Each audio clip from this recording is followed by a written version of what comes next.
What's up, brother? Hey, how are you? Episode 85 going down right now. Super excited for this one. Let's go ahead and knock out that win of the week, man. Let's do it. So, good win of the week this week for me. Mm-hmm. I'll start us off. My win of the week is the best invention to ever be made. Okay. The Roomba. Ooh. Bro, my Roomba saved my life so many times. It's just like coming home to a clean house every single day. You don't got to put in any effort.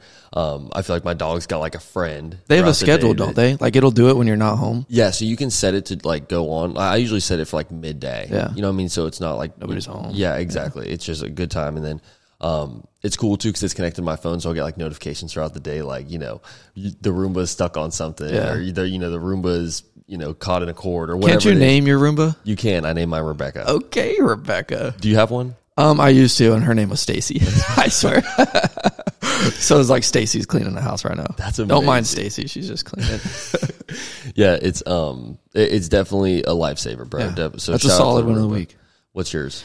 Mine is the ability to change your own oil. Ooh. Because it's crazy. I've been paying a lot of money to get my oil changed since I got a new car. I had a truck before my car, and I changed oil all the time. But when I got the new car, I wanted somebody else to do it just so I wasn't responsible. You know what I'm saying? Yeah. And I don't fit under my car. But I was paying way too much. It was like $110 to get my oil changed, which is wild, ridiculous. Because I know what the oil costs. I know what the filter costs. Like it should only be like $40. You know what I'm saying?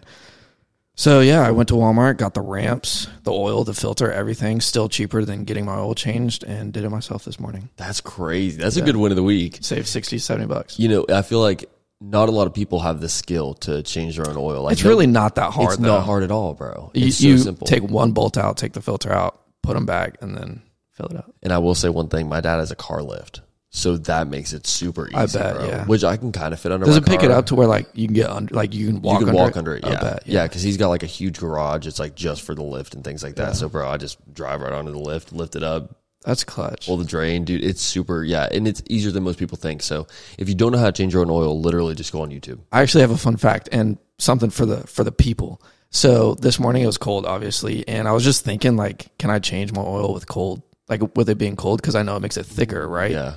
And then so I Google it, and it turns out, so if you don't warm up your car, it takes 4 times longer to drain, and if it's not like warm, the oil is not warm and like loose, you know what I'm saying, like thin, there could be like debris in the bottom of your oil pan that won't get washed out. Oh, no So way. make sure if it's cold outside, make sure your car is at least warm. That is a good fact. Okay, I didn't even realize that because I've definitely changed my oil when it's cold before. I mean, it's not like you're not going to blow up, I'm sure, but like it's better to do it if it's warm. Damn, I did not realize that. That's actually a good win of the week, bro. Appreciate you. I believe our guest is here. Let's do it. So let's go grab him and get started with this episode. All right, let's go.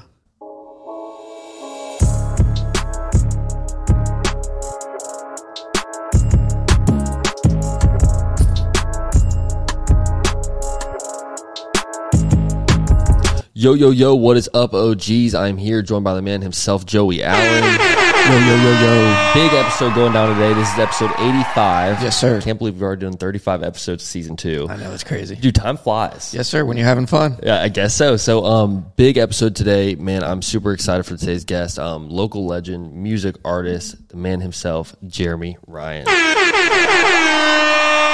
Yes, sir. How y'all doing, man? Not too bad. How you doing, brother? I'm chilling, man. It's good to see y'all. This is like my second podcast ever, so. Really? No way. Yeah. That's kind of surprising. I don't come outside, man. I'm serious. Outside, like, doing shows or... What was the other podcast you did? Freddie Bricks. He had word. something going for a little bit. I know. It was called, like, rap shit. You do a ton of production and stuff, though. So it's kind of interesting that you wouldn't do more podcasts. Yeah, I know. I'm more like fly on the wall and, again, director. Even when I'm acting, I'll try to be like the random cameo in there rather than like the lead. Yeah, dude, you're a man of many facets. Like doing our research on the guests this week, it was like, bro, you had a lot of content to go through. Honestly, Yeah. The YouTube is popping. Like I want to jump right into it, bro. Like some of your YouTube videos are, I mean, it's like some shit you'd see in a movie. For real. Nah, thank you, man. One that really stood out to me was Superheroes. That's my favorite That video one, of bro. all time. I love that one. How the fuck do you make that? Like So- how did that happen? Director I met, he was from Palm Coast. His name was Jason Blankenship, and he was really cool with FX and stuff and music videos with this group called Flowwave. So when I had done my previous video, like talking, I knew I wanted to. I'm weird, so I like mind fucks in videos. So I just thought visually seeing a video game or kind of like old school back in the day when, you know, fight, those type of games, Marvel versus Capcom and stuff.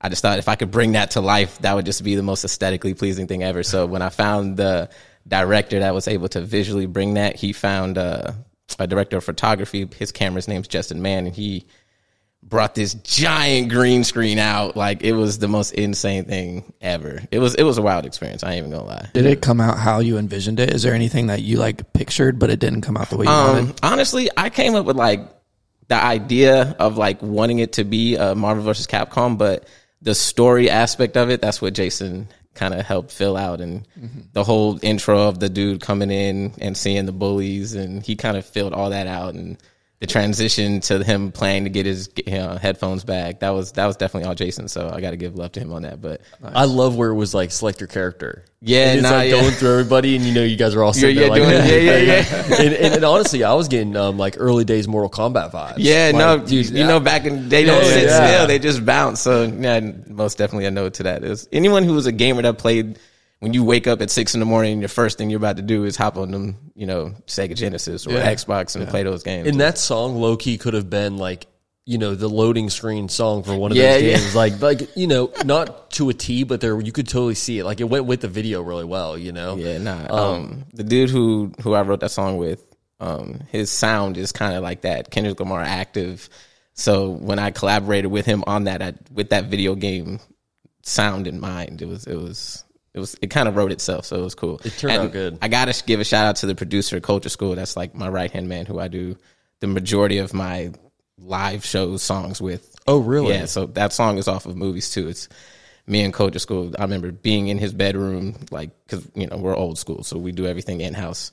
And him actually making that beat in front of me and understanding where we're going to go with it. So I got to give a shout out to him because that's dope. The whole production on all that came from him. That's sweet. Is that how a lot of your songs come up? Like you're just sitting there with the beat, like making it, and then you build off that? I mean, it kind of all depends. It depends who I'm working with. So with Quinn, because my live shows, I work with Quinn too. So when we work together, we work like how we're going to perform this song live or anything. But I might, Mecca the Marvelous, I might work with him and he'll make songs again in front of me, or he'll make it when I'm, might be at work or something and send something and we'll just go back and forth. So it really all depends on which producer I'm working with and their workflow, because as y'all know, working with different people and artists, everyone's schedule is different. So. Oh, for sure. And is it kind of difficult to find somebody that is able to kind of produce work at the standard that you're like kind of steady producing shit at? Yeah, like, dude, some of these videos, it's like there's only a few people in the city that can put together videos like this, for being honest. Exactly. It takes a team. It definitely wasn't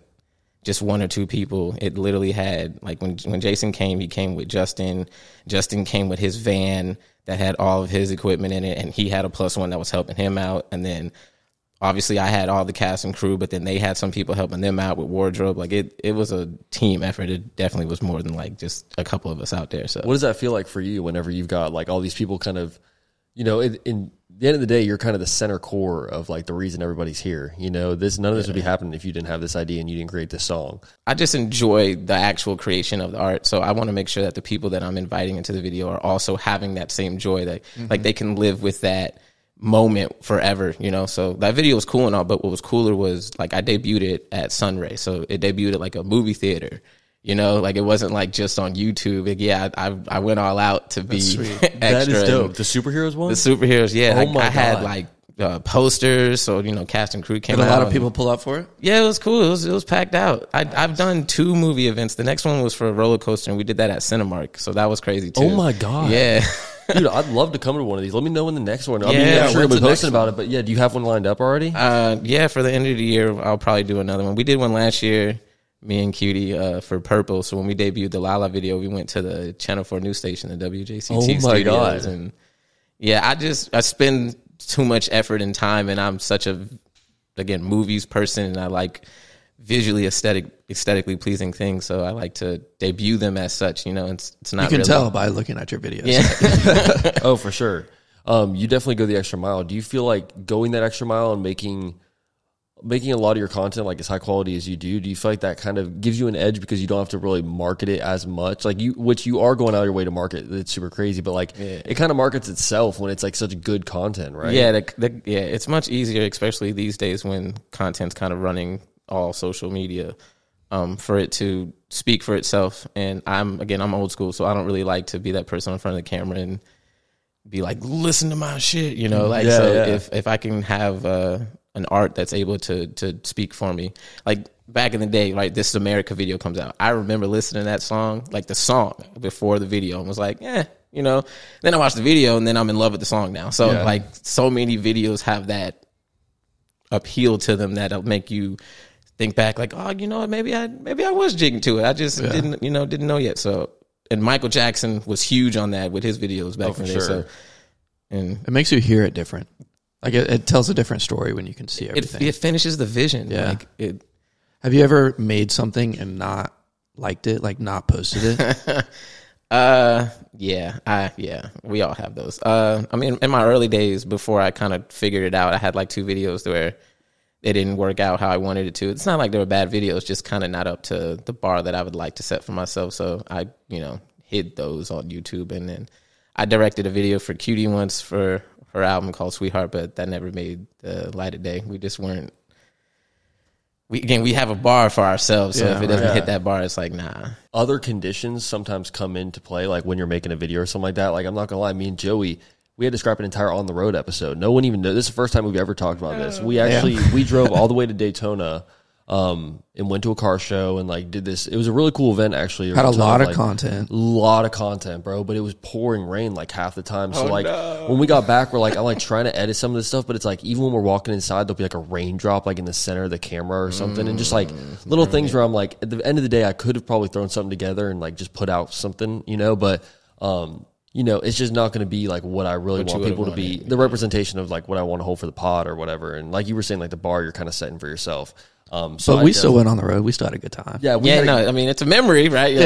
For sure. I call them forever memories. You don't ever forget them, but that doesn't mean the world needs to have it with this. Oh, 100%. And we did a ton of good promo for the pod. Like, met some really cool people that ended up being potential guests, and just handed out, stickers, things like that. Just kind of promoted it and did good things with it. But, like kind of like what you're saying is just other things sometimes just come into play, and just you don't really want to drop it, And to be honest, with that video there, when I was sitting there editing it, I was like, there's a chance, I was like, there's some really funny clips in it. I'm like, I could see ourselves like, maybe throwing something together, making it kind of cool. But after you cut out like so many of the clips, it's just like there's missing pieces. There's and no you really flow. want to be in there. Not a lot of flow. We dressed up for that too, man. I had my mullet. I bought my first pair of blue jeans from Walmart. Not the first pair. I swear. Yeah, we had he had like a vintage, what was it, Guns N' Roses tee or something? No, I think like it was that. Poison. Yeah. And it wasn't vintage. It too was from Walmart. So.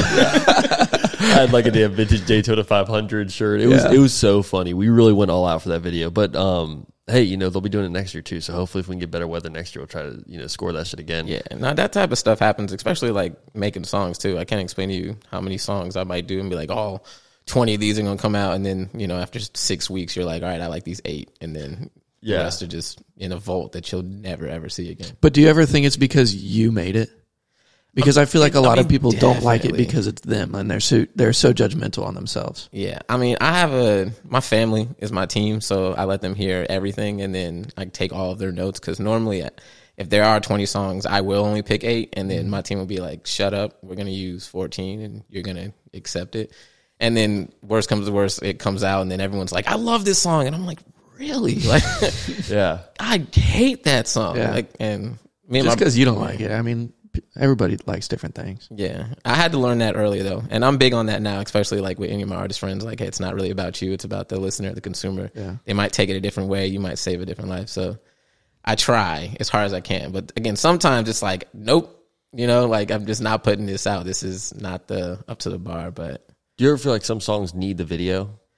Actually, some songs I write with the video in mind. So, I had like a short film that I came up with called Drum and Sarah. Like, when I wrote that song, it was with the actual aspect of the short film. Like, except Superpowers was the same way. I was like, as soon as I wrote that song, I was like, bro, so we're gonna have this like Marvel vs. Capcom, and I'm gonna learn a choreo. Like, we choreographed that whole thing. Me and my friend Dominique, we did all 3 fights because we used to be old school, like Star Wars obsessed, go to, different cons dressed up as the characters and like randomly break out and choreograph fights and stuff. Like, so funny. So we would literally have to spend, 2 times, 3 times out of the week linking up and learning fights. So it was kind of like already up in our alley to choreograph. So when we got the Superpowers, it was just crazy. Sometimes like with certain videos, for me especially, like kind of like what you were saying before, is you hear a certain song, but the video really makes it for you, bro. Like then from that point on, every time you listen to that song, you kind of see the video, and that's how I feel with the majority of the songs that you've put out. Heck yeah, thank you, man. Another one, no, for sure, and another one that was honestly, I know so many people have been fucking with this song because I've at least put 3 people on this song, and every single person like throughout the week they're like, I'll catch them listening to it, or my girl's been bumping it all fucking week, and that's Lala. Hey. With you and Cutie put that one out. I mean, that shit is, the video for it goes so hard. That was that song when we did that project, we did that whole project in like 3 days. It was way. It was. That's what's so funny. Like when you're creating, you're just effortlessly putting content out, and then again, like we did those 7 songs in 3 days, and we put it out like a year later. So we like sat on it for a year because we knew that it was lit, but we just didn't want to put it out and it fumbled. So we waited for like our anniversaries in February. So when we dropped it, it was like an anniversary present to ourselves. Yeah. So it was dope. But we also knew when we had Lala that was like, oh shoot, it's kind of one of them ones. And was that Cutie doing all the vocals, like kind of like the B part? See, she spearheads, bro. That all of that whole group. If you've noticed in the stores, it goes Bright Purple, Cutie, and Jeremy Ryan. She is the leader, just like in a relationship. So, and I think you guys are like the perfect duo, honestly, on a lot of these songs. It's like she's got a great voice. It kind of like, will kind of harmonize like any beat sort of thing. And then she's the talent, man. Throw it down. I'm telling you, she's the. If anyone gets out, it's gonna be her first. She's the real hidden gem, and she's been showing too with her work ethic and the music. Her album Trance that came out, and her visuals, like the Trance music video, her Queen Affirmations, they're top tier. So yeah, I'm honored to work with such talent. Yeah, no, I mean you guys are both such a high standard. I fucking love it. I think as a consumer, you gotta applaud you and Cutie and the things you guys are doing, because it's like you guys are absolutely crushing it. And I think a lot of people want to step into the music space or any kind of space really, and not really go like 100% in with it, or they kind of have a vision but they just kind of half-ass it in the end of the day. And they pay the price for it, you know what I mean? And then you see artists like yourself where you're like, you can't not support this dude. You know what I'm saying? It's just like people that actually are going all in with it, So yeah, shout out to you. Shout out Cutie as well, because you guys are fucking crushing it, man. And you guys are a great duo. I think that really every song that you guys dropped on that album was fire. Thank you. I want to talk about the name Bright Purple. So it is purple, right? Yeah, it's purple. Okay. It's misspelled on purpose, but I keep wanting to say Purpel. Same. No, that's Purpel. Bright Purpel. Yeah. No, our favorite color is purple, and that was ironic. So is your favorite color purple or bright purple? I mean, where's the bright come from? When you break down each term, like bright, right, being vibrant and kind of standing out in its own way, and then the fact that purple in itself means like royalty, and back in the days, that's what all the kings and queens and Egyptians used to wear is purple linen and stuff. So I didn't know that.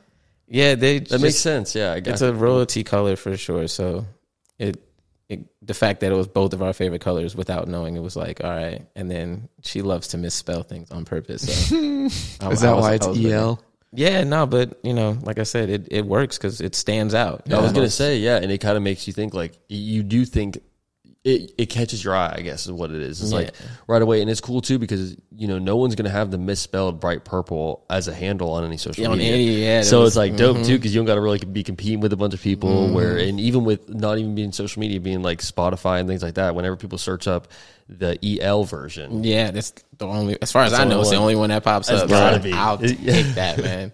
Again, I go by my name. I pulled a Will Smith, but there are also a lot of Jeremy Ryan. So like I myself run into that dilemma. So it's cool that Bright Purple doesn't have to jump those hurdles because they stand out. So was that ever kind of a thought process for you whenever you were, first getting into music and things like that? Did you think about choosing a name, like Little This or Big That or whatever? I had, yeah. I mean, most people go through identity crisis, and I definitely had that. I went through you can ask my family, 20 different names. Let's hear some of them. They're bad, man. I went through Lil Germ. Nah, it was bad, man. I shouldn't probably even speak this out loud. I went through J Rock. Then J Rock was actually a popular artist back then. So I was gonna say, yeah. I've heard of that. I was gonna say that name sounded super familiar. Yeah, it was a Christian artist and actual J Rock. Two different types spelled a different way. So I was can't do that one. I do like that name though. I don't think that's a super I wouldn't be embarrassed by a name. I think J Rock sounds good either way, But obviously, if there's other people that have that name, I mean, already big names too. It was couldn't even. It's not even competition. It was you stealing that famous person's name. I was nah, I can't do that. That's plagiarism at its highest degree. Sure. I had my full name is, I have 4 names, so it's Jeremy, Nelson, Ryan, Bracken. So I went by Nelson Ryan for a little bit, but just Nelson, there ain't no wrong with Nelson. I'm not saying anything's wrong with it. It's just not I think just say it out loud. Yeah. It doesn't have as good of a sound as Jeremy Ryan. I think Jeremy Ryan sounds sick. I like the one with that. My older brother came up with that because again, that's why I have a team, right? Because I was Nelson Ryan, this is it, and he was what about J Money? J Dollar Sign. J. Man, they got bad. I had Young Miller back in the day. Young Miller's kind of cool. That's kind of hard. I was not with the music I was making then. It was I ruined that name for sure. What made you and QD want to start Bright Purple? What was because obviously you guys are thriving artists on your own in your own spaces. You know what I mean? So I feel you guys could very easily just collab with each other whenever you want and just kind of do whatever. But actually starting a group, Bright Purple, what kind of sparked that, you think? It was extremely organic. I can't say that we planned that, we should totally take your fan base and my fan base. And it wasn't even that. It was just working with the producer. Actually, I met him in Miami. His name's A-Tone Beats. Sent me a pack, and then so we're working. And at the time, that was everyone was working from home because of COVID. So, we got some free time while working, and then song here, song there, and then it's I think we're stumbling upon something, and next thing you know, 7. And I was all right, we got to stop. Yeah. Or go harder. Yeah, I mean, really it was an EP, but for some reason, stores read 7 songs as albums, so it looks and appears as an album, but we're gonna eventually hit that point. What's the actual difference? An EP extended play is 3 to 5 songs. It depends on the length, so I think it's up to 15 minutes, and then anything past, at least nowadays, anything past 15 minutes or 17 minutes is recognized as a album, as a LP. Yeah, gotcha. It's weird because back in the older days, is LP long play? What is an LP? It's length play, full length play. It's usually it's up to it's up to 30 or 40 minutes usually, but that's vinyl days you were playing on side A and then you have to flip it. So that makes sense actually when you think about it. Because I mean, typically if you hear an EP, you're expecting it to be 2 or 3 songs, maybe, nothing crazy. But no, I feel that it does kind of have that album feel to it. If we're being honest, I mean, 7 songs is you can listen to it all the way through and kill close to 30 we do minutes. A lot. We do a lot of layering. So and we love old school church choir music. So they're filled up. There's every layer in there. So I might do a mid, but then she'll do a high mid, and then I'll do a low, and then she'll do a low mid, and then next thing you know, it's sounds like we have got the whole course in there. But it's just 2 people. So it's cool because we don't have to do much, but at the same time we do a lot, which is why it's able. So Lala, it's I remember when we were writing that song, I originally was going to sing the Lala part, and I was it sounds better your voice. Yeah. So and then again, it flows so good, bro. Yeah. What just happened? Yeah, there you go. That shit goes hard, bro. I told Joey, I was we should start off the episode and you're doing. We were going to perform it. Yeah, no. I was he does a Lala part, and I'll be what just happened? But that song is super catchy, bro. I'm not gonna lie. It's just one of those songs where it's just kind of like, I mean, you could listen to the beat on its own and just her going la la for fucking 3 minutes. You know what I mean? Bro, Just, her scatting. Yeah. Oh my gosh. That whole jazz scatting part. Because at that point in the song, we were just like, you know, how can we do something different? Yeah. And again, it's like she was just, I feel like she was just bullshitting. Like she was just in there just like, I was like, that, get in there right now and do that. And then it felt super natural for sure. Like it sounded like it was just like what you were saying, just kind of just off the dome. And it's dope. I love that whole song was just produced super well. And I like how you guys also put together like long form songs. Like nowadays you don't really see that. I mean, even it's, I understand why, obviously. It's like, you know, you don't want to like bore people with like a fucking 5-minute song where it's like there's parts of it where it's kind of like slow and it's switching up a lot. But then again, you have people nowadays where they're dropping like a 1:40 song. Yeah. And you're just like, you're like, come on, man. Like I want to hear like just, I want to hear the song longer. You know what I mean?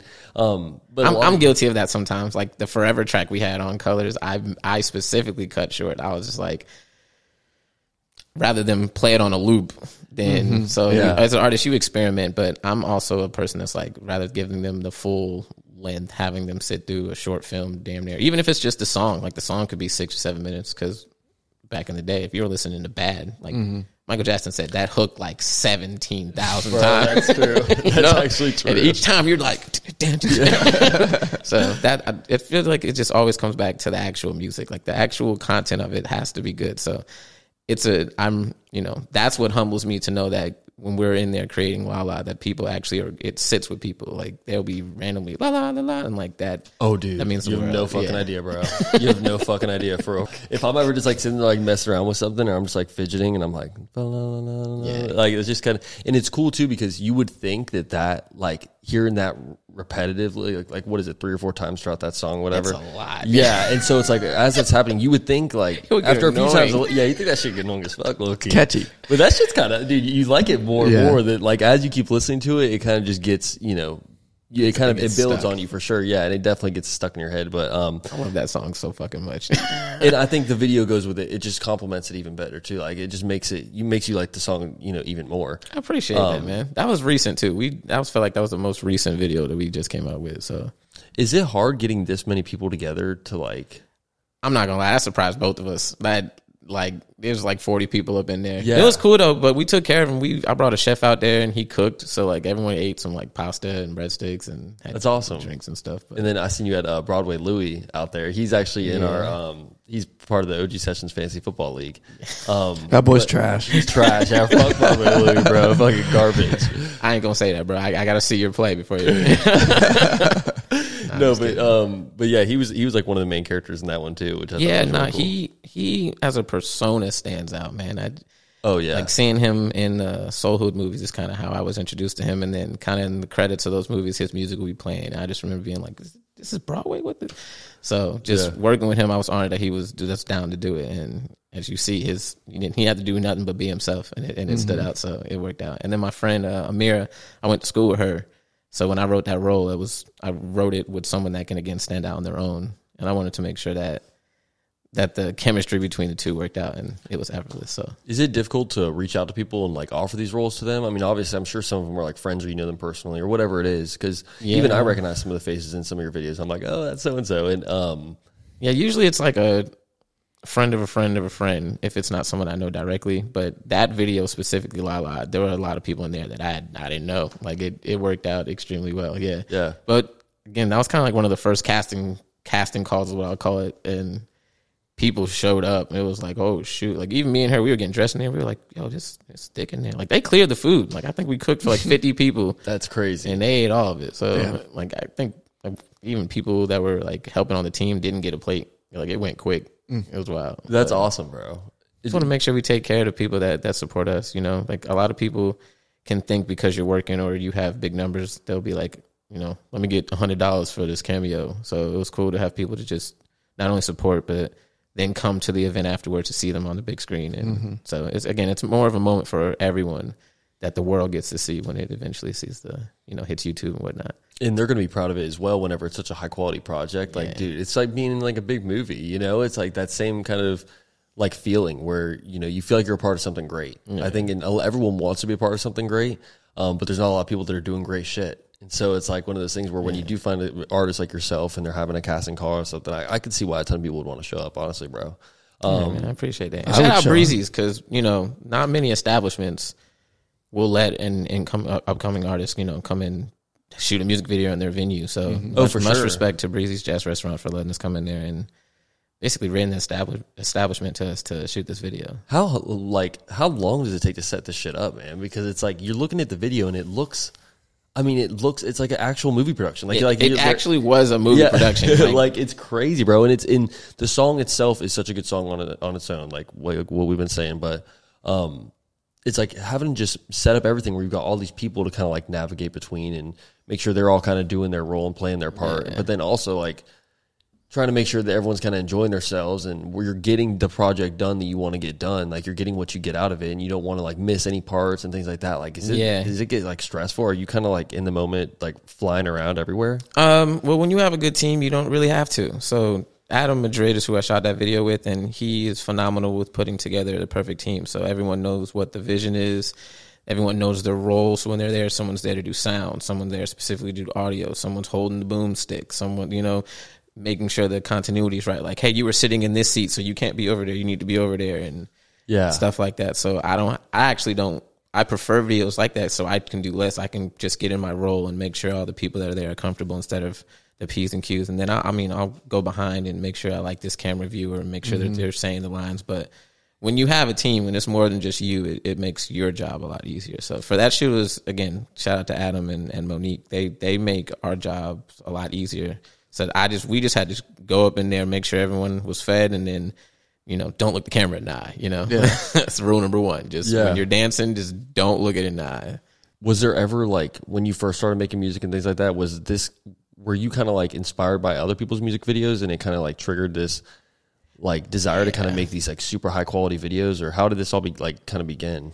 I mean, man, Michael Jackson, Smooth Criminal videos, right? The Thriller videos, those were all short film videos. So I remember as a kid watching any of those videos, the Beat It videos, and then I'm real big on Childish Gambino, and all his videos are insane and very specific, like sweatpants and how he used to go into that, you know, restaurant and then go in a loop, but every time he would come back, the loop ever would be a little bit different. That was kind of the node to my like phone home videos. Every time something's a little bit different in the room, like it's just, again, the eye keeps the person appealed, and you create something organic within the music and the visual itself, so it allows it to stand out. So when I do videos, I want to make sure that it's an idea that I can always give a node to something. Like a most recent video I came out with was BMF, and it was a node to Quentin Tarantino, because him visually, like the Hateful Eight, Kill Bill videos, like his style it stands out on its own. So you as an artist, when you're creating something, you want your own art to stand out as such. So I just want to make sure that when I'm delivering that happens. It's really interesting because with, you know, a lot of the videos that you are putting out, every single one of them kind of tells like its own story. And it's funny that you mentioned Michael Jackson, because dude, Michael Jackson, I fucking love Michael Jackson videos, bro. He is a legend with this shit. And everyone's seen the Thriller videos, even Billie Jean and shit like that, bro. Like all those videos go so hard. It's funny, my grandma was actually a diehard Michael Jackson fan, like big Michael Jackson fan. She actually could she do the moonwalk? No, she actually couldn't walk, Joey. But what's funny is, good timing. No, but what's funny is she actually used to have like a giant Michael Jackson cutout in her fucking living room, bro. Like I remember just being a kid and like I didn't really know who this guy was, you know, and he was just kind of like, I think he was doing like the pose where it's like on his toes or whatever. He's like grabbing his hat and shit. And he would just be sitting there. Yeah, and it was dope, but it's like a life-size cutout, and it would always just sit right by the TV, so you couldn't really watch TV without like staring at like Michael Jackson. And so I remember like, honestly, you know, I knew about him, but I was like a kid, you know, like just kind of like looking at this figure or whatever. And I remember, dude, when he passed away, like obviously at that point I had already heard of Michael Jackson. I kind of like knew he was like an icon and stuff. But bro, when he passed away, my grandma lost it, bro. Wow. Like it was really bad. We all were, you know, it got really bad, bro. She's a big Michael Jackson fan. And so that's kind of like, I kind of started doing some deep diving into Michael, and we started watching some like his old stuff. And one thing that was really crazy about like his when he was like at the top of his game is like, dude, his concerts. Like at that time, bro, like a Michael Jackson live show, there's still, I feel like to this day, there's still really nothing like a Michael Jackson live show. People were, again, fainting at his site. Yeah. 5 minutes into his set. Like, I don't know. The venues that he's selling out, it's like it's like some Taylor Swift shit, I guess would be like the closest artist today to where like you've got people standing outside the venue just to like hear it, you know? Don't artists that big have like that law on them? Like they can't go out in public because they'll incite a riot? Like, no way. Like I'm pretty like Beyonce's like that, Michael Jackson. It's like they can't go out. I saw a clip of Michael Jackson going to church and like everybody was supposed to keep it quiet. The pastor knew he was coming, but the pastor told somebody, and literally within 12 hours, like there was thousands of people outside that church waiting for him the next day. When you're that big, you can't go outside legally. Like that's just weird. Pretty sure Beyonce's like that too. Like if she steps outside, like at a Red Lobster, and it starts a riot, she gets in trouble. Would you want to get to that point? Hell no. I'm so to myself, man. If I could be Jordan Peele, you know, like as soon as his show was out, he just went back and just started writing films. That would just be the ideal. But I feel like, again, Childish Gambino is a good level. You know, Currency are good levels. They can still go to Walmart and take pictures with people. But how would you feel about making a soundtrack for a movie? I actually just did. I don't know when the movie's coming out. Yeah, it's a movie called Let Me Be Corey, an independent Jacksonville independent film. That's awesome. A comedy too, but more like knocked up, you know, raunchy, super bad. So that soundtrack should be coming out soon. But that was fun. But I definitely want to get into sync placements and, you know, being in TV shows and movies because that's literally what I thrive. How do you get into that? Like, what is the like steps you take to like reach out to people to become a person? I'm sure actually for a lot of these soundtracks, they probably have multiple people on it, right? Like multiple different artists. It's probably not just one artist. It's again, it kind of all depends on who you're working with.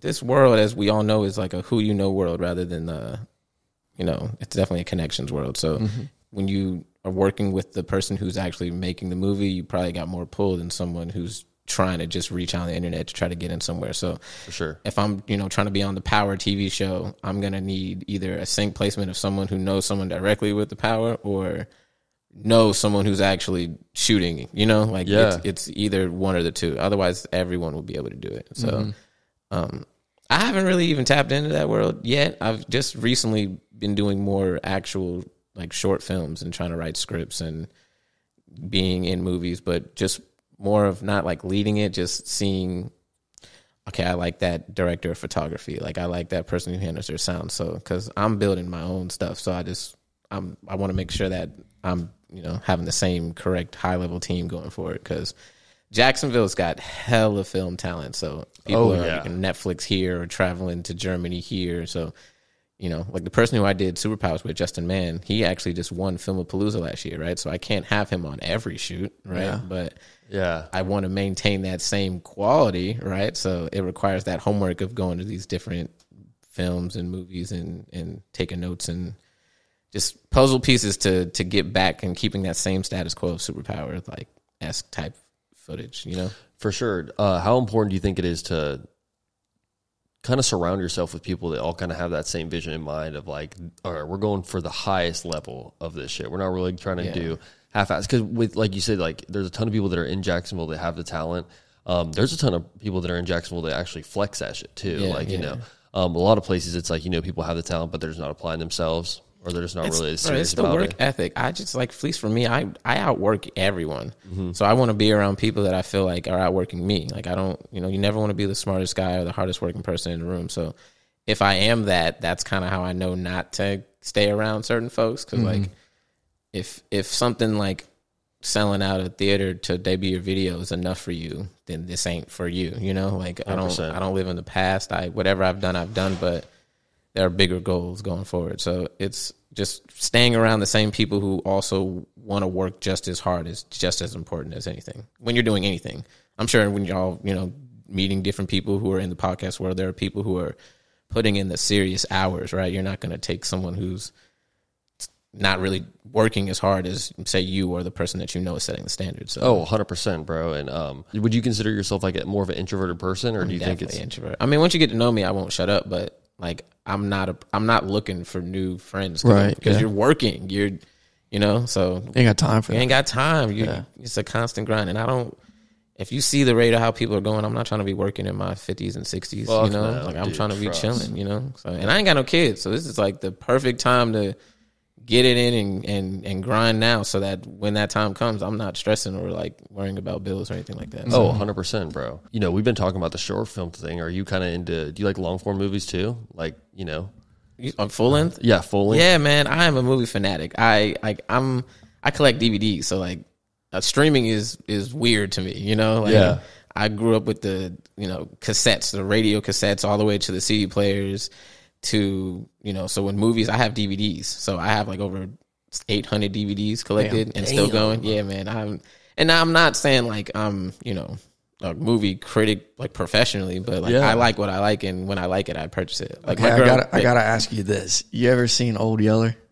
Nah. Oh, man, damn. It's the dog movie, isn't it? Yeah, okay, at least you know I that. mean, I know of it, Nick but makes fun of me all the time for liking that movie. It's such an old ass movie. It's like a West. I've seen it when I was like a kid. That's what I'm saying. Yeah. But I've watched it like 30 times every day as a kid. So like that movie alone, and I don't watch movies regularly, so that movie alone is like ingrained. That's so crazy that you bring up Old Yeller. Yeah, I know. Isn't it so random? Like, I've got a couple movies where it was like, you know, as a kid, it was like your parents, we'd have the little TV you put on the back of the head thing or whatever, or the headrest whenever when you're driving. Oh, And- yeah. And we only had one fucking movie, bro. And so it was like when, you know, I'd go and stay at my dad's house on the weekends, and I'm like a friggin' child.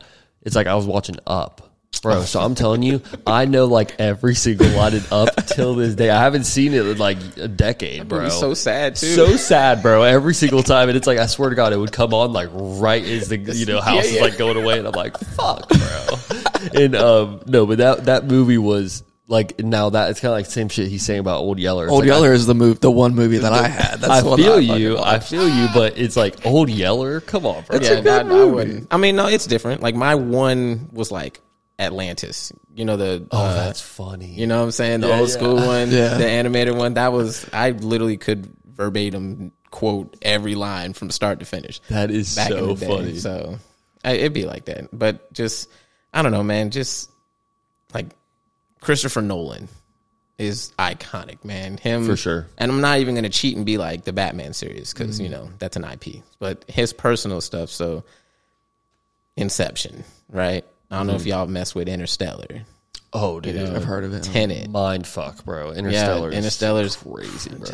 Just Dude, that movie, it's like, how does someone even have like the thought capabilities to like come To up with plan that out. To plan Yeah, that out. yeah. Like it almost seems like it's one of those things where it kind of, they were like planning for something else to happen, and then like as they're filming it, they're like, oh no, here's what we, Chris is, you know, 'cause Chris is serious, man. He takes like years to write his scripts out, and then like say if it has something to do with space, he'll go to actual scientists and astrophysicists to make sure it gets as close as possible. Like he's not like the 2012 director. Is it crazy like Black Mirror crazy? You ever seen that? Yeah, I've seen Black Mirror. Black That Mirror's shit's weird. Yeah. There's But so it's like poetically beautiful how they can write certain episodes. And I Right. think they had like one season where it doesn't matter which way you're watching it, it all still makes sense. Yeah. That's crazy. As a writer, I would love to create something like that. Like those anthology series are running out. I think the most recent one is like Robots Love.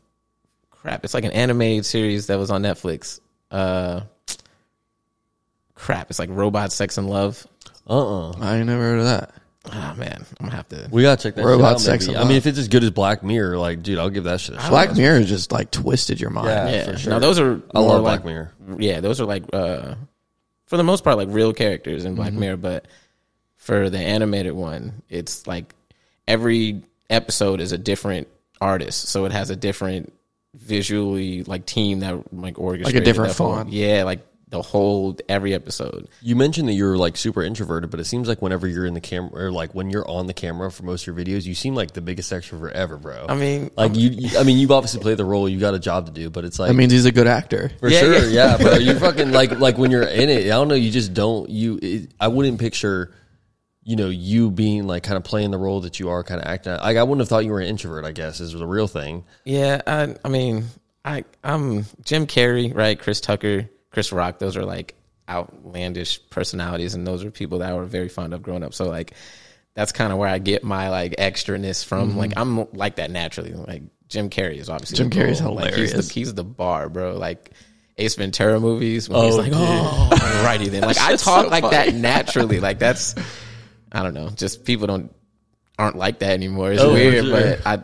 But I am. But you know, just as Jim Carrey, like, you know, he's like, I could retire after Sonic 2. Like, I'm good with my piece. I am enough, you know. So like, I don't thrive to go outside or like meet new people, and especially because I'm old, man. Like I feel like I'm 30. So once I hit 30, I was like, everything. I thought you were 22, man. Yeah, man. That's crazy. I thought you were way younger than that. No. I just turned 30. Like, I'm on my 31st year. So like, damn, I'm on business, man. You know? Yeah, I mean, shit, dude, you're going strong. Honestly, I mean, you seem like you're super experienced when you look at the stuff you're putting out. So it's like, I've only been in this for 5 years, though. No way. In 2018 is when I got started professionally. Holy shit, bro. Yeah. That's crazy. Yeah, it's crazy. What were you doing before that? Like anything with music or? I mean, I've been making music since I was like age 8, like 11, but I just never professionally started selling music until again 2018, when I kind of discovered the music scene was kind of popping here, like Love Culture and Biz Levin, and just, I was like, oh, I have a home here, you know, because Jacksonville doesn't really have a uplifting, positive music scene, so someone like me definitely doesn't stand out, and I'm a high percentage shooter, you know, like I don't shoot reckless shots. So when I felt like there was a lane for me here, it's kind of when I was like, all right, I think I can do this. And then Culture School, my right hand man, he was like, bro, if we're doing this, we jumping in. You're not half timing an artist, because he's actually been in this. He's traveled with different bands before, you know. And an Alias of Hit has been viral and is currently, you know, still selling records. Like he's been through it all. So he was like, you know, don't want to waste time with someone who's like says they want it, but you know, you kind of, words are different than action. So, but that's the OG, man. Culture School has let me, like, he's informed me so much about music industry stuff, because I have a business degree, but you know, music industry is different than music business. So dealing with different artists, whether they may be divas or, you know, just humble people that are trying to show love and explain. So I'm a fast learner too. So just in the 5 years, I'm able, wherever I go, to be the fly on the wall. Like, I'm not usually the one that's talking up in the room and, you know, trying to be the spotlight. I'm usually just in the back with a Marvel cap, you know, no one ever really sees me. Mm-hmm. It's hard now because I have dreads, but before then, I came in bald headed. So like, my hair is an actual depiction of how long I've been doing this. Yeah. So, are you going to keep it that way? You're not going to cut it? Yeah, I'm not going to cut it. Probably not until like I have my first kid or something. But for right now, it's going to grow. So you're going to wait for it to symbolize something. Yeah. I mean, it's strengths too. Like, I feel like I found myself. And then are you going to keep your dreads when you cut them off? Nah, I'm not. Put them on it. Yeah, put them, because people keep them because, I don't know if y'all know this, they keep them because they might want to put them back in. Yeah. And you can tie them back in. Yeah. No way. Yeah. I did not know that. I feel like such a dumbass. That's why they keep them? Sometimes they keep them because if they have, like, you know, regrets, they can put them back in. Yeah. I think that's weirder though. That's wild, bro. You ain't never seen somebody with like fucked up dreads and then the next week you see them, they look fine. Like, they look like dreads again. So is it somebody else's or is it theirs? It's theirs. You can theirs. just retie them, take them all out. the hair. You're basically like, oh my re-knotting. God. Yeah. Yeah, but like with them still in is what you're saying. Or You can, or you can just re-knot them. Like you're saying, like shave your whole head? And No. Like, you just like, Well, it's like, you yeah. just tie the hairs together, I guess. It's like a normally little when you thing. cut, you don't go bald headed. You do like, you know, mini. I see. So it's easier to put them back on. Yeah, you can't be bald That and is- Yeah. put them back. And I don't know why you're asking me about this. Like, I know. What the Well, fuck you're I'm talking about it like you fucking. Well, I figured anybody knew that you could just tie tie your dread back on. How do you not know that? your dread. Do you hear? Do you hear? That's a thing. Oh my God, I definitely feel out of the loop because I've seen people like they'll hold on to them for a while and like, you know, it'll be like a couple years. I'm like, I mean, the memory's cool, bro, but they grow back. You know what I mean? But then You can sell them too. no, So you can tie them on their head. dude, you can make some money. It's like locks of love, I guess. True. So Literally locks them I up. mean, people literally buy hair, horse hair. They buy hair, bro. So you can sell hair. So, I mean, again, I'm not finna. So this is an investment for you, or more than anything. I hope not. Like, I have no intention of selling my hair. I don't know. To be honest with y'all, I had like random bald spot randomly in like 2017, and it was just like, nah, bro. You know, so I grew my hair out. Once the bald spot went away, I was like, I'm never gonna. It went away though? It went away. Yeah. Were you stressed or something? Bro. If you have an 8 to 5, you're stressed. I feel you. I again grew it out, and I was like, screw this. At least he came back. Yeah. You got any tips for Joey? Well, I would have committed. I wasn't gonna say it. What you did?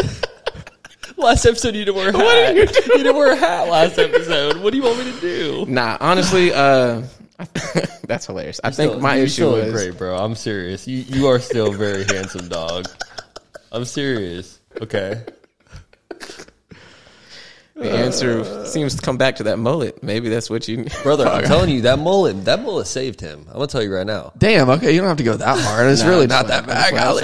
No, not with the hairline. I'm just saying, like, that boy, dude, with that mullet was saving this podcast, for being honest. That damn mullet, was bro. saving this that shit had some podcast. motion, bro. I think it's freaking. Well, that's why you got yours out, Mr. Man Bun. Exactly. So now, I'll dude, honestly, I mean, we'll see. Now that you said that about like something being significant to cut it, dude, I might do the same thing. Grow this shit out. Get some dreads, reattach them. it's power in hair. Dude, I don't know how long let this shit go, but yeah, There is power in hair. There's power in hair. I felt like I lost some power when I cut it off. Really? I ain't gonna lie to Just you. a little bit. And if I didn't have my beard, I feel like nobody would respect me. Bro, the beard is power. Beard is power. I have like the TI issue. My shit will never connect. That's fine. Brother. At least you got some hair there. I was gonna say, hey, brother, This is 6 weeks. Take you get, baby. Take you get, baby. I don't even know the razor. He said I don't know This is his whole life. That's No, hey, it's easy to maintain. I'm gonna tell y'all boys that. I will say excellent skincare. I can grow a mean mustache. Do you get the chin? Oh fuck, dude! I mean, I get like not like I would never grow that shit out. Oh, he was like, not hair grows there, but like no, I wouldn't grow that shit out, brother. Trust me. Oh no, It's like a cat whiskers. Yeah.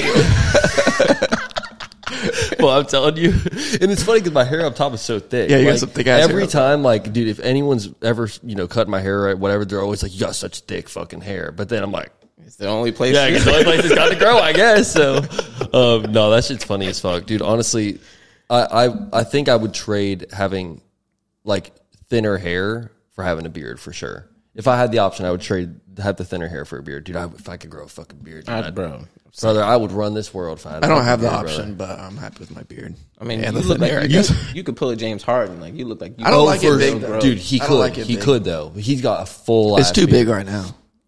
What? Yeah. Yeah, he usually keeps it pretty maintained, but he could do the James Harden thing for sure, bro. I wish. If I could, I would. I like how this gets bleached over time because it stays out in the sun. I love it. He should do handlebar. I kept telling him he should do handlebar. Can't do no handlebar. That shit would be fire, Hell no. bro. Get you a little chopper. No, I'll do a chin strap. I saw a chin strap the other day. If you have a chin strap on, go ahead and cut that shit off because that shit is so bad. You did bro. not just fucking say that. Oh my gosh! If you have a chin strap on, I did not know either that's what it was disconnect called. it or something. Oh my god, that's so fucking Stick funny. with the chin, like that's it. Do not have a line. That is so bad. I feel bad for you. I'm sorry, brother. That's my rant for the day. Okay, on that note, we get into Joey's top. Yeah, three. let's do Joey's top 3. All right, Joey's top 3 going down right here, right now. All right, You got a category this week? I do, and it is top 3 movies. I Since like you're that. a movie buff. Oh, I like man, that. That's crazy. Start from 3. Start from 3. I actually made a list. I got to pull up my phone. Of course, he has a list. Yeah, because me and my girl talk about this all the time because I'm obsessive about. What's your favorite genre? I like mind fuck movies. Like I Really? like to end and be like, what? You know? Yeah. I feel like Do you like movies- scary? Scary is cool, Yeah, scary but can they be don't kinda make good mind-fucking. scary movies no more. Everyone's more like jump scares. What about The instead of- Conjuring? That's a good movie. I feel like. Conjuring, Insidious, Yeah, and Sinister? Those were like the last kind of classics, but Devil, the elevator one. Devil's a classic. That shit was good. I like I'm a big comedy fan, but I feel like with the comedy movies, bro, it's like they can't even really They don't like, make 'em- They can't do anything. It's too bro. offensive now. Yeah, like the everything's funny too shit is too offensive. offensive, so they don't make it. See, I grew up with Yeah. like Al Bundy. So if you like Al Bundy comedy and Married with Children, then I'm like, Yeah. but everyone's too, like Al Bundy couldn't air now. Yeah. You know, it's a different time. No, sad. there was a bunch of comedy. Like one that I actually rewatched recently was I think it's A Haunted House or something like that, or it's like Haunted House, where it's like the comedy one though. With It's like- Marlon Wayans. Yeah. That's a classic though. That motherfucker is so funny, bro. And that, I mean, just the writing in it and everything. It's just, I mean, they would never make something like that again today, but it's just fucking hilarious, dude. You can't. Again, Yeah. people are too sensitive. But even then, when he did that, he was pointing out a lot of the errors in horror The movies. society, So yeah. it was setting the bar. But I don't know. So I made like a top 10 all time list for me personally. So I don't want people to leave this like, this is what the bar is. Because I know people are like huge on like The Godfather or something, but like V for Vendetta. I don't know if you ever seen that movie. Oh my gosh. Now I'm gonna tell you right now, before we start this, you're gonna get that a lot. I'm gonna get that brother. Let me tell you right now. I get that a lot in life, so you're good. My favorite movie is Old Yeller. Okay. All right, let me tell you how bad this used to be. So before streaming got really bad, when it was just go to Netflix at a Walgreens to get a movie, my family would hit me up first before spending any money to see if I had the movie first, and then they would, if I obviously 9 times out of 10 I would. You had so you've been into this shit your whole life. You've always been a movie guy. Yeah. Okay. See, now me and Joey, like there's movies where it's like, maybe we're with somebody and then they want to go see it or something. It's like we're never the guys that are suggesting to go to the fucking theater. I went to the movie theater for the first time in 7 years last weekend. Sheesh. Just because I don't go to the movie. What did you see to break the record? Night Swim. It's pretty good. Really? What was it? It's all right. It's kind of mindfucky. A little. Did you watch it? Don't tell me you watched it. It was trash. No, I watched something called Pitch Meeting because I'm a movie person. And what he does is he basically breaks down all the terrible things in the movie. So I watched that pitch meeting and he was like, that was originally a short film. It's a 3-minute short film that they stretched into a movie. So it's like, just if it's haunted, don't get in the pool. Credits. Yeah. Like literally, yes. Okay, so immediately, as soon as I see some shit wrong with the pool, like as soon as I hear or the lights start flickering, I'm out the pool. I'm gone. And I'm not getting back in that pool. Yeah. The person who died deserved it. I mean, fuck, shit. See, stay out the pool if it's haunted. All right, well, hopefully none of y'all wanted to see this movie. I'm spoiling it for y'all. I haven't seen it and I already know what happens. I mean, somebody dies and the pool's haunted, so that. But there's a lot more. The person was cool with it though. He knew it was haunted the whole time. See, I didn't tell him that. It's dumb, bro. Yeah. See, like, there was a few movies where they kind of stuck with me, like when I was a kid, but it's like I can't really recall movies like that. Like obviously The Hangover was one where I can. Hangover's a classic. So yeah, Hangover was Wolf good. of Wall Street. Actually, I've never fucking seen that. No way. It's a true story, bro. You should probably watch it. I've never fucking seen that. Which is that and The Interviewer too that I regret not watching. I need to watch it. You have to watch them. It's for me. It's hard to get in that position where I'm like, all right, the next 2.5 hours are going to Wolf of Wall Street. I watch it every time it's on. That was a 3-hour movie. Too. Yes, and I will watch it every time. That shit's wild. It's hilarious, bro. It's such a good movie. Again, and it's true. So it's not like they're just making up stuff. Like that stuff happened. Obi went to jail. They were really robbing people. One that I think is a classic, just like an all-time classic, is Night at the Museum. That is a good one. I remember as a kid, bro, just like watching. I mean, the effects in that movie are fucking crazy, but just the acting and everything. Gum. Yeah, that was a funny ass movie. Looking back on it, see, not everyone watches like long movies though. So some people then can't get into movies because their attention span is short, and then some people prefer like TV series because they can pause it and come back to it. So it really all depends. But I don't know, like long movies. Have y'all seen The Curious Case of Benjamin Button? See what I'm saying? That movie's like almost 4 hours long. Dude, that's Titanic. Avatar. Long. Oh, I saw Avatar in the theaters. Both of them in the theaters. Yeah, me Those too. 3-hour long movies. Dude, Was it only 3? Because that seemed longer. Yeah, I don't know. That shit was wild. That movie's Pocahontas though, but no one likes to talk about that. What do you mean? Like the story of Pocahontas is like the story of Avatar. No way. Is it really? I mean, foreigner comes to land, finds girl falls in love with him. Yeah, but the He girl's switches not sides. 10 feet tall. Yeah, and blue. And blue. Those are the only 2 things you change. Okay, you got a point. True. I think I will say, not a huge fan of the Way with Water thing or whatever it's called. Like, just not. I think they should never done a fucking second one. Yo, so that was crazy about that is that he rewrote that movie. This is what he said. He rewrote it and then scrapped it and then wrote that movie, which we just saw. And then the studio liked it and then they approved 3 and 4 already. So they're shooting those like back to back. They gotta stop. Like, come on, make man. billions though. It's like Fast and Furious movies. No, for can't sure. be mad. Yeah, you can't. I mean, yeah, they're banking on it. I mean, I can be mad with Fast and Furious. I don't know why y'all keep supporting that. Y'all, because I ain't watching the Fast and Furious movies. Have you ever seen one of them? I've never even seen one I of them. stopped at like 4. Yeah, I've never even seen one, I swear to God. Have you ever seen one? I've seen like 1 or 2, but even still, it's not. I'm not sitting there watching it. I feel like I know so much about I feel like I know the whole movie just because there's like, it's so much like talk about it. And then when fucking Paul Walker, who was that motherfucker that died? Yeah, Paul Walker. Yeah. Yeah, so like whenever he died and then like some of these other guys that are in it that are just like huge names and shit. Yeah, like they got The Rock to push a missile on a moving. Bro, they just stopped the laws of physics in that movie. They went to space. Like, they made Ludacris. Let's be real. Yeah, Come like, and every time people are in there, like, yeah. So I'm like, those are the movies that really get, like, if you notice, we were talking about comedy movies. They don't fund comedy movies anymore because it's not big budget. Like, if it's not Marvel, unfortunately, you stink for that Marvel. But if it's not Marvel or anything that they think is going to bring them, like, and I got IP names, so Harry Potter or like Fast and Furious. If they don't think it's going to bring $250-300 million, they're going to go straight to streaming. And they're I don't know, they're tend to less to put money into personal projects. Have y'all seen Everything Everywhere All at Once? Hell no. Oh my gosh. So that movie like won Academy Awards and it was only, $3 million. Oh no, I never even saw that. Oh my gosh. Yes. Okay, so we got some movies that we have to watch. There's a lot of shit. Let's hear your top 10. I'm going to make a list. I want to hear this top 10. We never even did top 3. Damn. Yeah. No. I'm gonna pick 3 out of his 10. So most recently, Cutie just showed me Black Swan. I've heard of that. Black Swan is insane.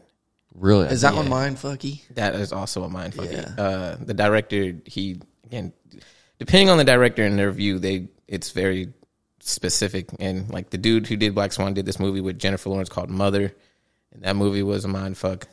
I'm gonna have to make a list for y'all, man. There's some stuff out here. But I'm big. My girl makes fun of me. I'm big on like justice movies. So like V for Vendetta is like a old school story about like Nazis and how someone basically used to be experimented on and came back and just killed all of them for their wrongs.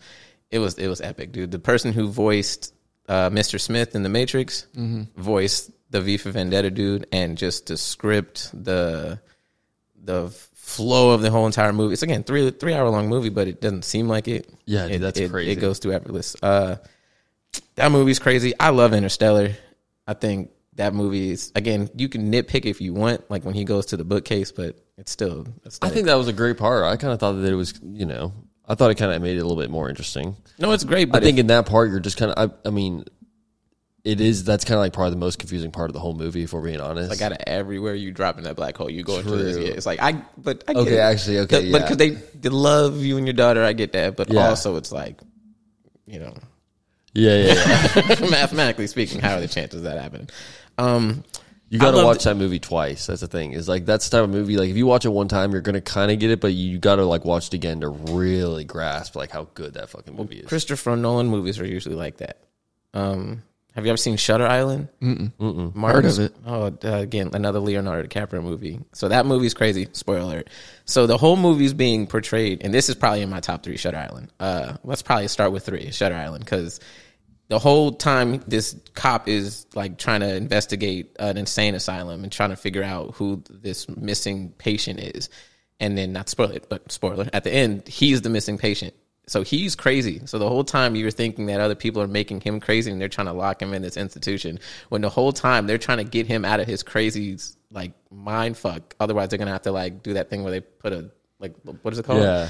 And at the end of the movie, and they're like, bro, it's you're the most aggressive, dangerous patient in this whole facility. And then it's like, again, you're like, dude, what? And then so when you rewatch it and you know he's crazy, and you notice things, you're like, oh my God, like it makes sense. It makes sense. It's so damn. That's funny. Yeah, that movie's insane. Again, 3 hour one, but you have to. Leonardo never fails. Dude, he's a stud for sure, bro. He kills it. He's a goat. My second one would probably be, and this is an old school one, The Truman Show with Jim Carrey. Oh my gosh! So The Truman Show. No, it's okay. I'll give synopsis. So The Truman Show is this organization basically adopted a child. And they make money off of portraying his life. So everyone around him is an actor. Like, so they stay in this sphere, like a Vegas sphere. Yeah. And from birth, they've been watching this kid grow. So the movie starts, he's an adult. So he's married, right? He's got his own job. And he's starting to realize things are weird. And obviously he's on a TV show. So you got like the world watching him. They're like in love with him, like, I don't know, like Taylor Swift fans are in love with, Taylor. Mm-hmm. And the whole movie's about him breaking the fake world that he's in and trying to literally escape. And Jim Carrey is a person that normally leads in comedy roles. Yeah. But that was a role that was like, he was playing in like an actual actor. It was again, to me, iconic. Oops. That shit hit different. So he's another legend, bro. I can watch like almost any Jim Carrey movie. Like it fucking dude. Do you like Will Ferrell? Yes, bro. But Will Ferrell, I didn't like Will Ferrell until he came out with that movie. What's it called? The movie where he's like being narrated. Hold on. Elf? Nah. Don't do that. Don't do that. Elf is a classic. Step Brothers is a classic. Though. Yes, we gotta give credit to Step Brothers, but who's another one? Adam Sandler. I like Adam Sandler. Like Click. Yeah. Because Click, you think it's like a comedy movie, and then it gets real, and you're like, oh, shit. Or Grandma's Boy. I like that one. I know it's talked about a million times, bro, but fucking Grown Ups will always be such a classic movie. Like, that movie is just so funny. And even as a kid, like, bro, I thought that movie There's a lot of legends in that song. Oh, yeah. So many legends in Grown Ups.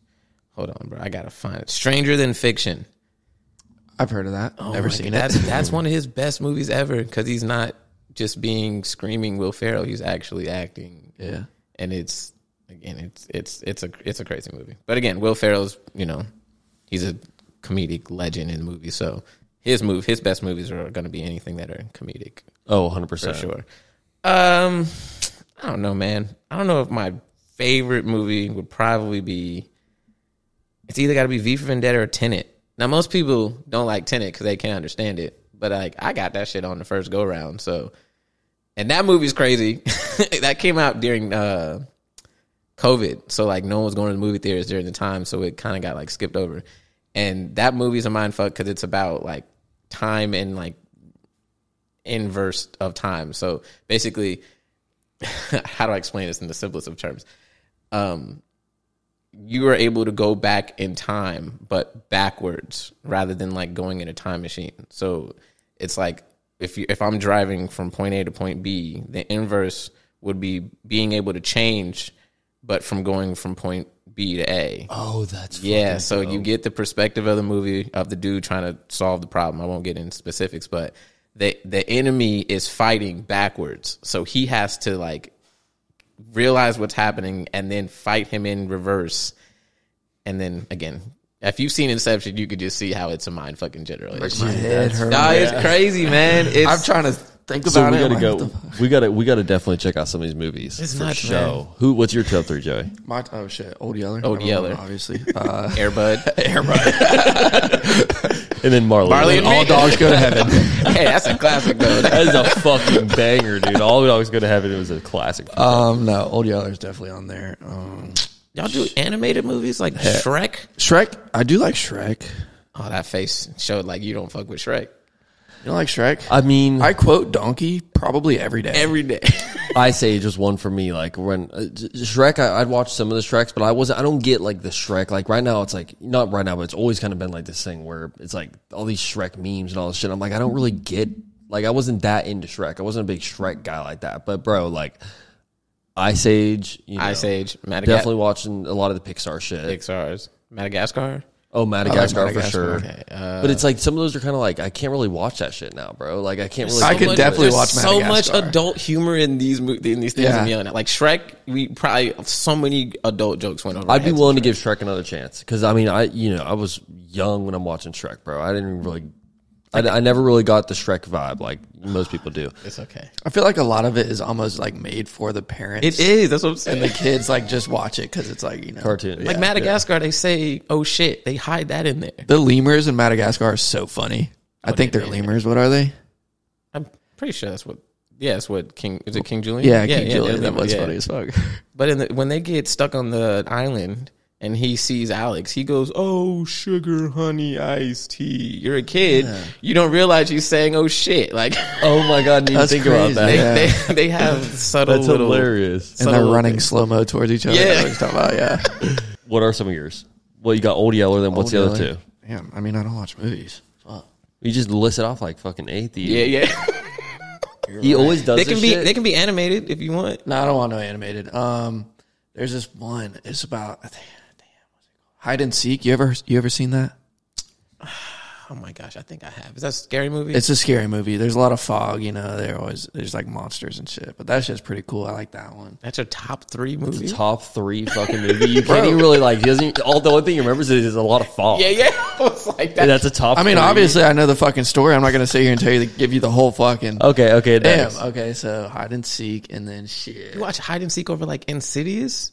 I like Insidious. But you Devil. like hide and seek over Insidious? That was the first one that I saw. And I'm like, damn, this just kind of. It was creepy, like all the fog and shit, and like they're like looking for people. It's hide and seek. Like this shit's creepy.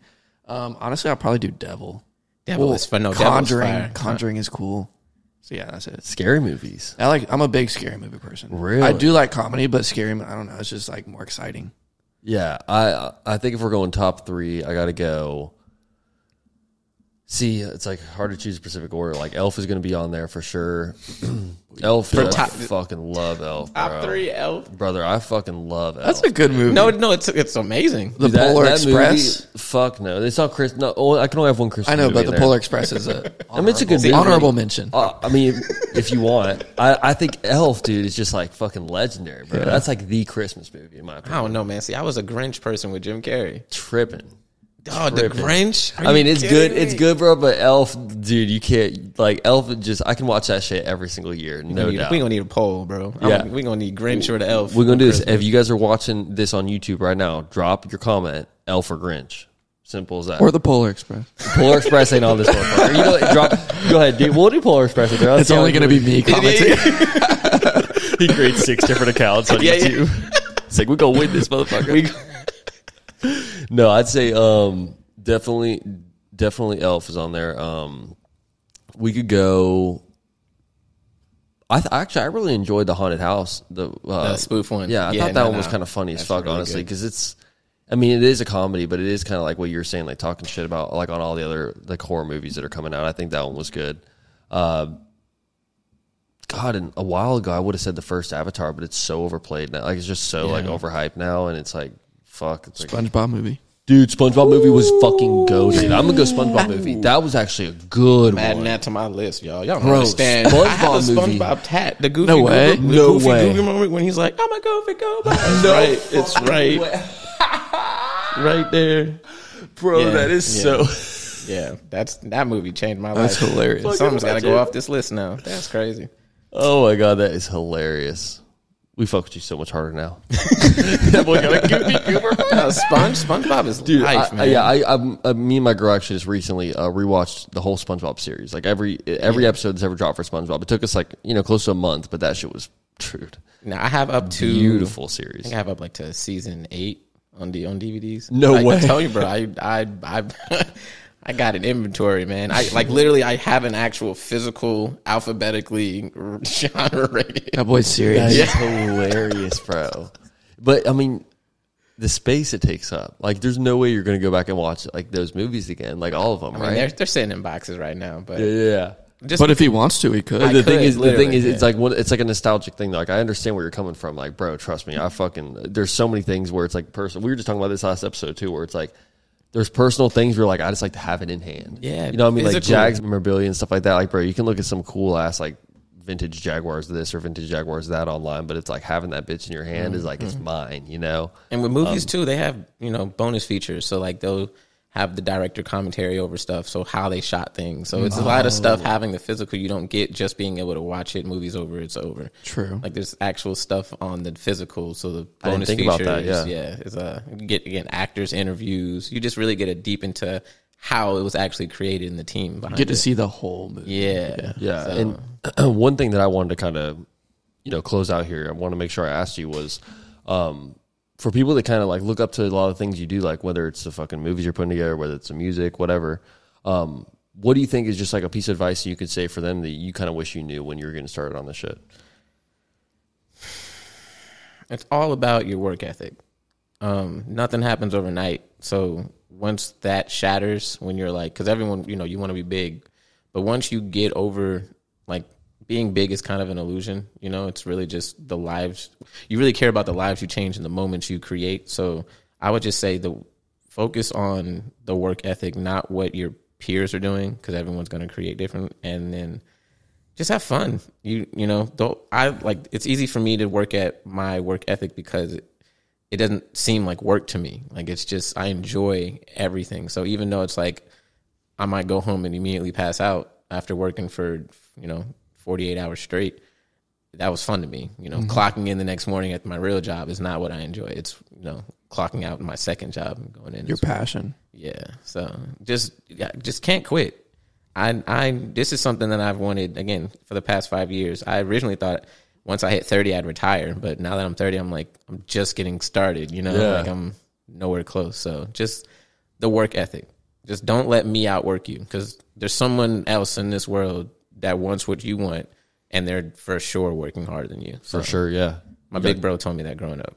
I used to be at the basketball courts trying to be, you know, the next Kevin Durant, and I'm done at 4 p.m. He's like, look, bro, there are people out here till 2 in the morning. I'm like, what you doing? So yeah, 100%, keep bro. that same mind state going. It's just super cool how, you know, you've kind of found your lane and like perfected it to such a, you know, point. I'm sure you feel like you're just getting started and things like that, but I'm telling you, like, people like myself, Joey, like other people that watch this show and watch you from behind the scenes, are just like, dude, in our eyes, it's like you're fucking killing it, bro. So just keep doing what you're doing. Thank you, man. It's so fun to watch your journey, man. Dude, it's been an absolute honor to have you on the fucking show. I appreciate it. No, this is a blast, man.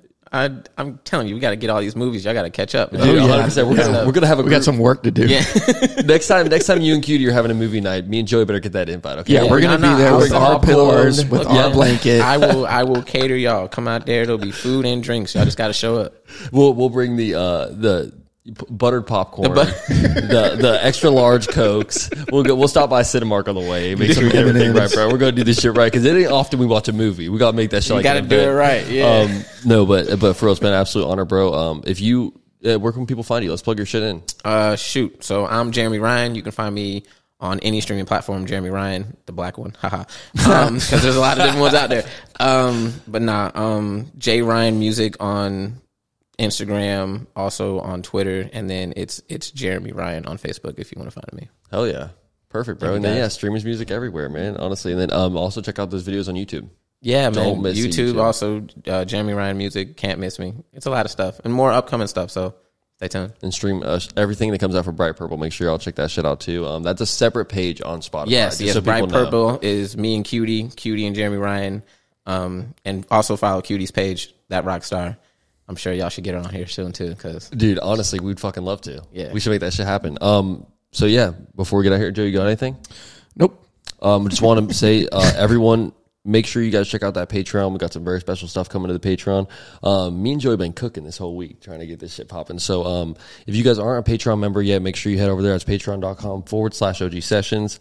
Hella bonus content, hella early access, hella good vibes over there, honestly, if we're being for real. Once again, shout out to my brother, Jeremy Ryan, coming on the OG Sessions podcast. You guys are awesome. Ladies and gentlemen, we are out. Peace.